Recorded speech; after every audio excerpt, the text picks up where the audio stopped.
Mikonos, čekamo da možemo doći na brod i da idemo za Tinos.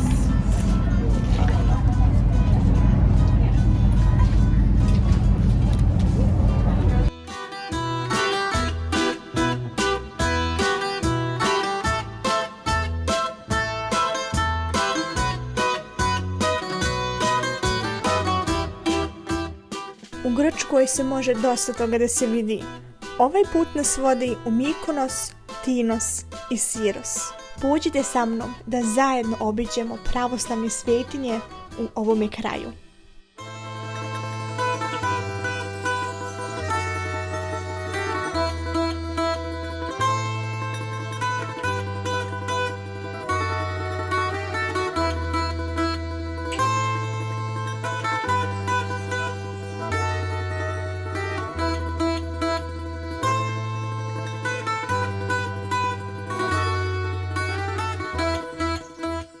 Grupa Kiklada se sastoji od oko 220 ostrva, od kojih su samo 24 naseljena. Ime Kikladi potiče od grčke riječi cuclos za krug, jer formira krug oko ostrva Delos, jer je on smatran kao ostrvo bogova. Prvo ću vam predstaviti Tinos, ostrvo u kome se trenutno nalazim. Skoro svaki Grk je već kročio na ovo ostrvo, jer se ovdje nalazi najvažnije hodočasničko mjesto u cijeloj Grčkoj. I to je crkva Presvete Bogorodice Blagovijesti, poznata kao i Evangelistrija ili kao Tinoska Presveta Bogorodica. Svake godine desetine hiljada hodočasnika dolaze 15. avgusta kada je praznik na ovo ostrvo. Klečeći se pokretaju od luke do crkve i moleći se Presvetoj Bogorodici. Postavljen je ovaj tepih da bi hodočasnici mogli bezbjedno da kleče do crkve. Crkva Presvete Bogorodice podignuta je na mjesto gdje je čudesno otkrivena ikona Blagovijesti, nakon što je monahinja Pelagija imala viđenje. O njoj ćemo pričati malo kasnije. Vjernici vjeruju da ikona čini čuda, a ne samo to, nego i postoji i vjerovanje da je tu ikonu naslikao apostol Luka. Otkriće ikone 1823. godine smatralo se božanskim predznakom za pravdu i uspjeh revolucije protiv turske okupacije, dok je podizanje velike crkve bio prvi veliki arhitektonski projekat novo osnovane grčke države. Crkva je sagrađena od bijelog mermera. Ona je troobrodna bazilika sa kupolom iznad oltara. Prilikom ulaska u crkvu, s lijevu stranu možete da ugledate čudotvornu ikonu Presvete Bogorodice Blagovijesti. Ona je kompletno okružena zavetnim prinosima, malim metalnim pločama koji su ostavili hodočasnici. Zbog toga se danas ikona uopšte i ne vidi. U crkvi se non stop služe bogosluženja. Da li je to liturgija, večernja, jutarnja molitva u pitanju ili čitanje psaltira, uvijek se može čuti bogosluženje. I što je najbolje jeste da i van crkvenog kompleksa se može čuti glas bogosluženja preko zvučnjaka. Ispod crkve se nalazi kapela sa istočnikom gdje možete usuti sebi svete vode. Kasnije smo se prošetali malo do plaže i predvečer se ponovo vratili u crkvu.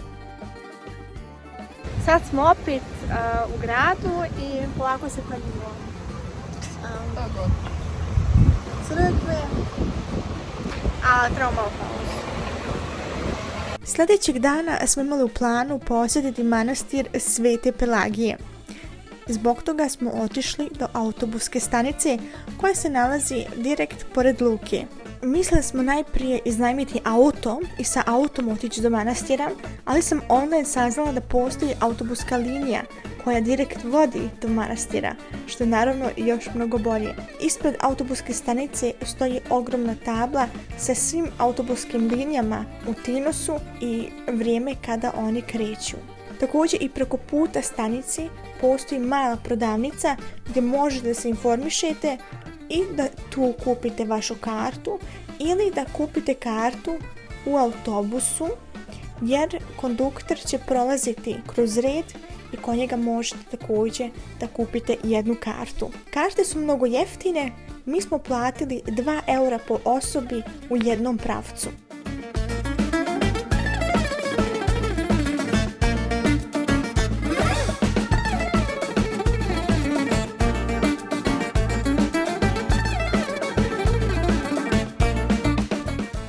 Tinos je poznat po mnogim stvarima. Ne samo što imaju mermer, nego i najljepša sela. A nećete vjerovati da imaju preko 700 crkvi. To je nevjerovatno kada prolazite ovim ulicama, koliko crkvi ćete vidjeti.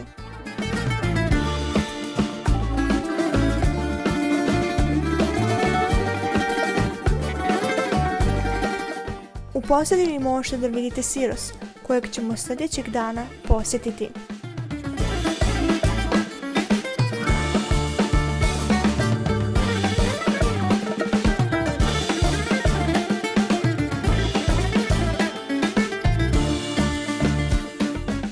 Tinos je treće po veličini ostrvo na Kikladima. To je planinsko ostrvo sa najvišim vrhom od 726 metara koji pripada planini Ciknijas.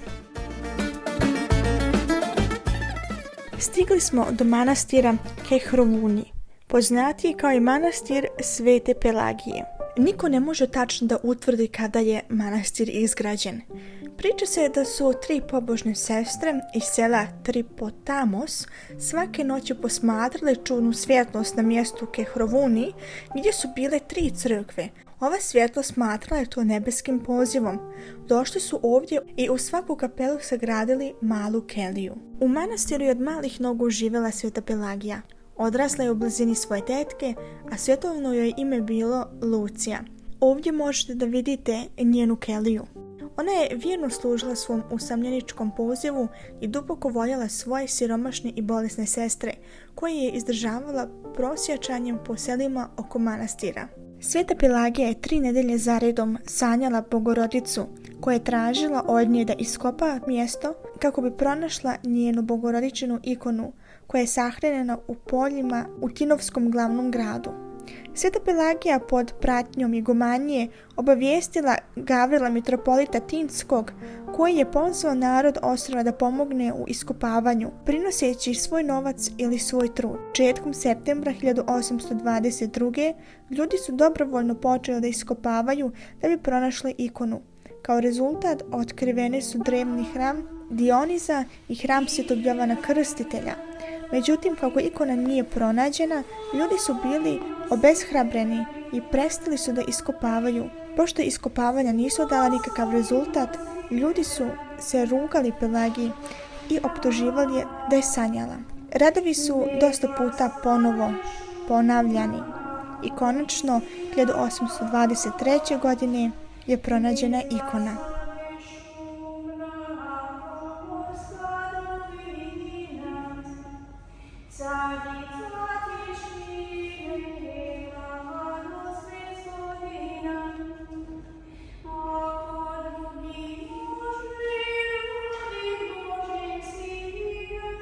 I dalje je ovo ženski manastir.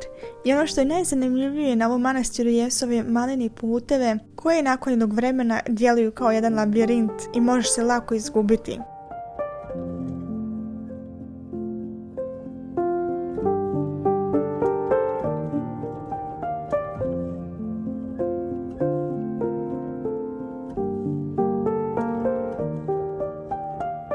Na svakom ćošku možeš nešto da pronađeš. Evo ovdje smo našli ulaz u jednu malinu kapelicu koju Svana uopšte ne bi ni primijetila da se ona tu nalazi.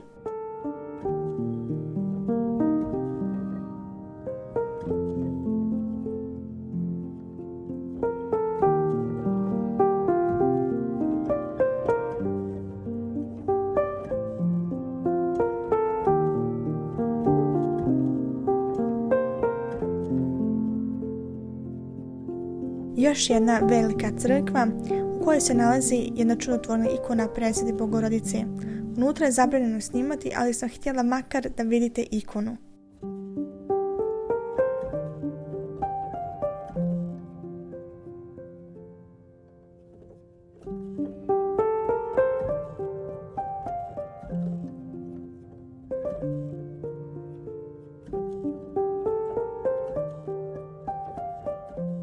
ispred manastira prodaje jedan deda čajeve. Mi smo kod njega dosta toga kupili i toliko se obradovao da nam je nešto poklonio i bio je zaista ljubazan. I vrijeme je bilo da se vraćamo nazad. Ali smo napravili jednu malu greškicu. Jer mi smo ušli previše rano u naš autobus. Autobus je stao kod manastira i produžio do sljedećih sela. Onda se vratio nazad u manastir, tu smo trebali da uđemo i da se vraćamo nazad za Tinos, centar. Mi smo ipak ušli ranije i tako smo mogli da vidimo i ostatak sela.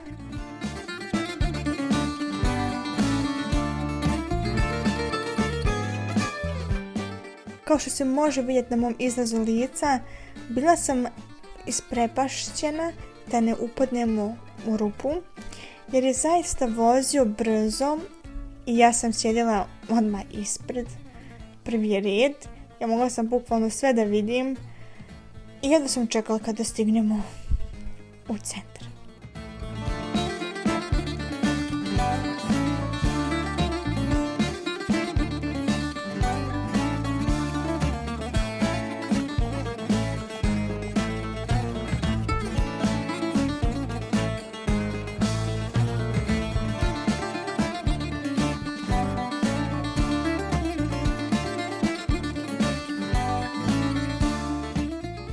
Na ostrvu žive oko 10.000 stanovnika.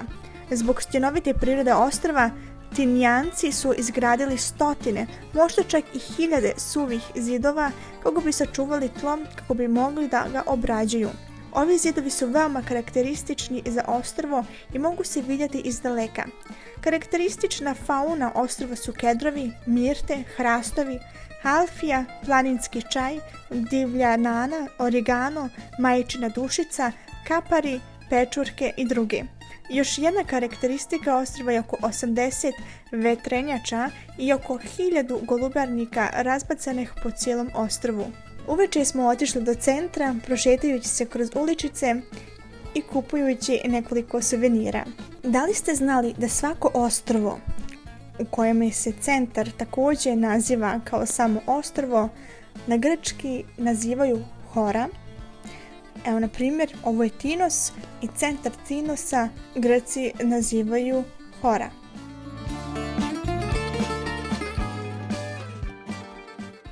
Sljedećeg jutra smo otišli ponovo u crkvu Presvete Bogorodice da se još jedanput poklonimo ikoni. Nakon kratke šetnje kroz plažu smo sestra i ja otišli do Sirosa.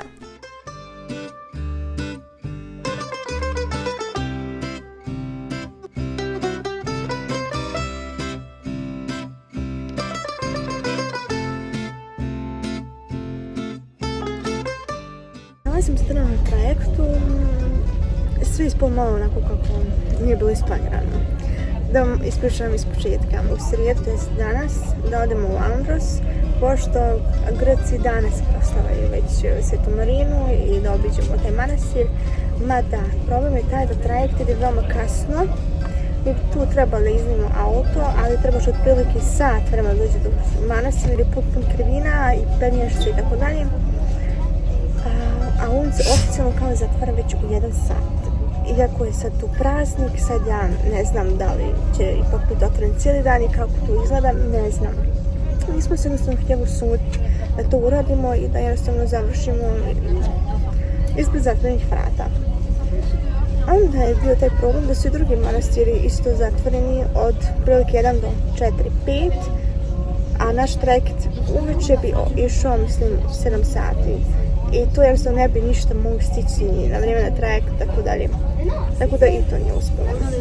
Što je bilo sljedeće? Sljedeće je bilo da sam otišla u crkvu Presvete Bogorodice u Tinosu i pitala sam sveštenika da li od strane crkve ovdje se neka grupa organizuje koja ide u Andros, da idemo s njima. Ali oni su rekli, nažalost ne, ima mogućnost autobus koji vodi iz Androsa luke do tog manastira, ali to bi se bilo previše komplikovano. Ja sam onda kontaktirala tu firmu autobusku koja na Androsu, te da ima neka mogućnost za Uglavnom rekli su da košta 240 eura i nekako nam je to sve bilo previše.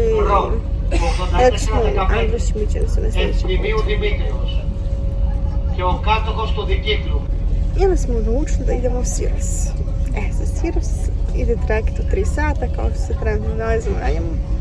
Tu ćemo biti otprilike 2,5-3 sata i uveče se odmah vrati nazad.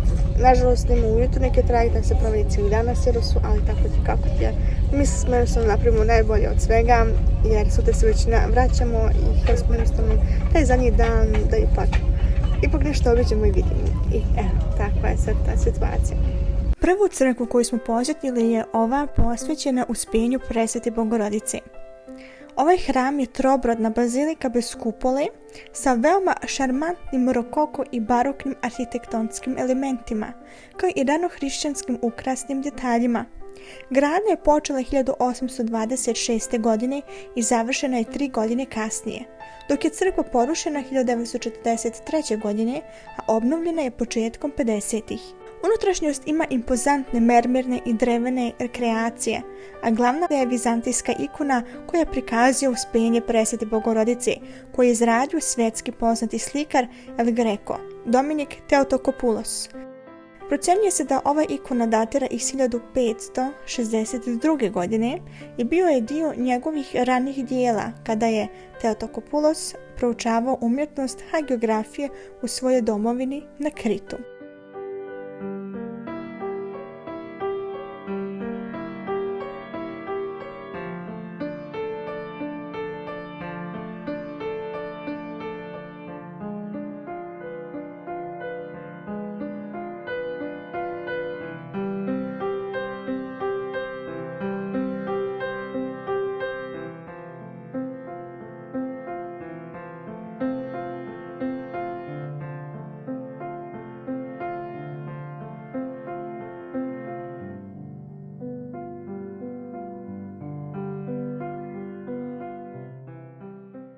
Siros je najnaseljenije ostrvo na Kikladima s otprilike 20.000 stanovnika.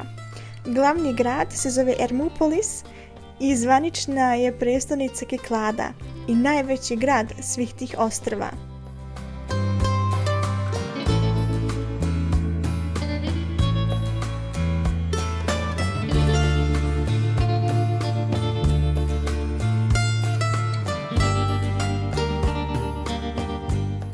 Sljedeću crkvu koju smo posjetili je ova crkva posvećena Preobraženju Gospodnjem. Ona je sjedište mitropolije Siros, Tinos, Andros, Kea i Milos. Nažalost, bila je zatvorena, iako je pisalo da radi, ali nismo mogli da uđemo unutra.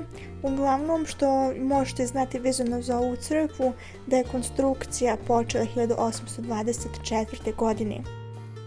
Zaista smo se napatile penjajući se kroz ove stepenice, bukvalno nikad stići, ali je vrijedilo jer smo imali ovakav predivan pogled. Crkva Vaskrsenja Hristovog u Sirosu nalazi se na vrhu brda sa pogledom na Egejsko more i na grad Ermupolis koji se odvija ispod. Crkva je podignuta 1870. godine na mjestu gdje je trebalo da bude podignuta obeležje Grčke revolucije 1821. godine, a projektovao je grčki arhitekta Dimitrios Eleftheriadis. U crkvi se nalazi mušti svetog Platona, mitropolita Hioskog. On je rođen 1775. na Hiosu. Studirao je u Carigradu na Patrijaršijskoj akademiji. Godine 1812. zamonašio se i rukopoložen je u đakona i starješinu. Godine 1817. rukopoložen je za mitropolita Hioskog. Obješen je od Osmanlija 1822. godine. Njegovo tijelo je bačeno u more i završilo u Eniseusu. Sveštenik ga je umotao i sahranio, a poslije 4 godine prenio njegove mošte u Ermopolis Siros. U crkvi se također nalazi epitrahir svetog Georgija Neopolitisa. On je bio sveštenik u Neapolju u Maloj Aziji. Tokom 1797. godine pozvan je od strane hrišćana sela Malakoti na službu, zamijenivši njihovog namjesnika kojeg su Turci progonili.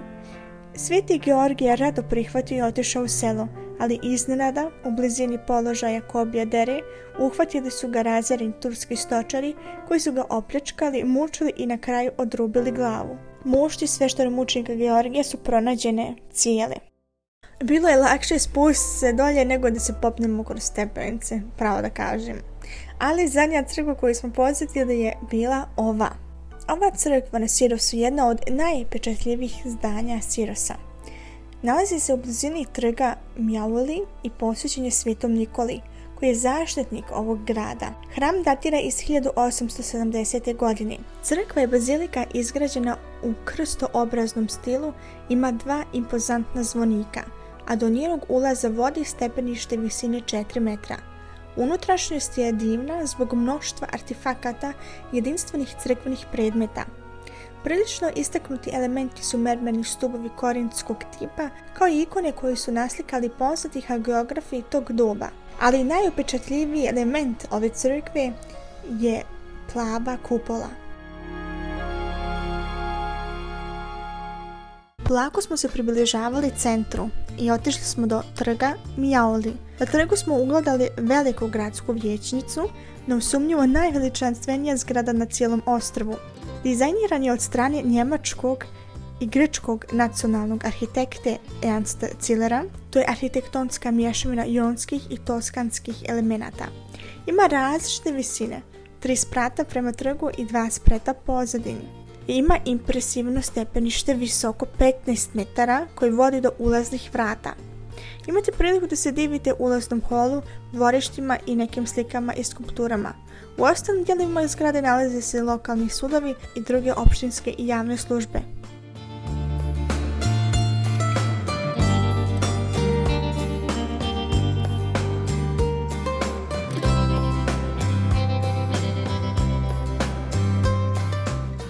Mogu da kažem da mi se Siros i Ermopuli mnogo dopao. Zaista je knap 2 do 3 sata. Trebate zaista provesti jedan cijeli dan da bi pogledali sve na miru i da bi jednostavno mogli uživati. Mi smo pravili dosta pauze dok smo se šetali, ali ipak vremena nije bilo dovoljno da jednostavno možemo da uživamo i da pogledamo još nekoliko drugih mjesta. Opet trajekt, samo drugi dan, vraćamo se nazad za Mikonos. Imali smo još nekoliko sati, pa smo odlučili da posjetimo i centar. Iskoristili smo da iz Nove Luke uzmemo mali brodić koji je nazvan Sea Bus, bukvalno prevedeno morski autobus, da bi s njim vozili se do centra. Karta je bila 2 eura po osobi u jednom pravcu.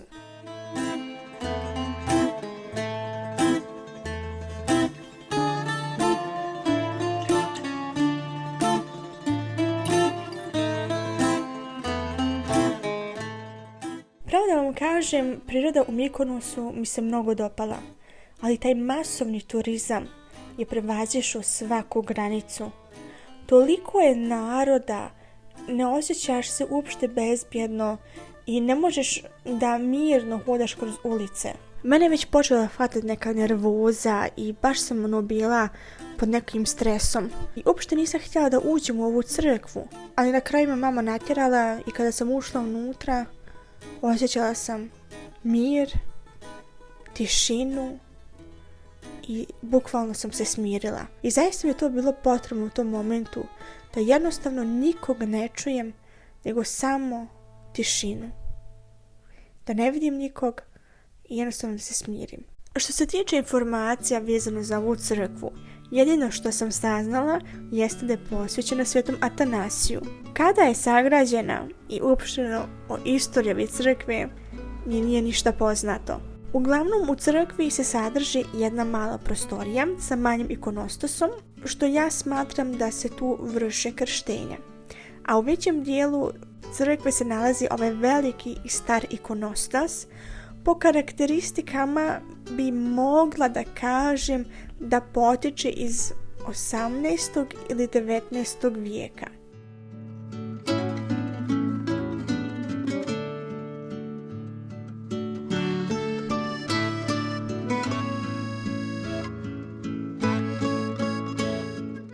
Pored crkve se nalazio mali kafić, tu smo sjeli da bi nešto popili prije nego što idemo na aerodrom i zaista to bio običan turistički skem, tako da pazite gdje ulazite.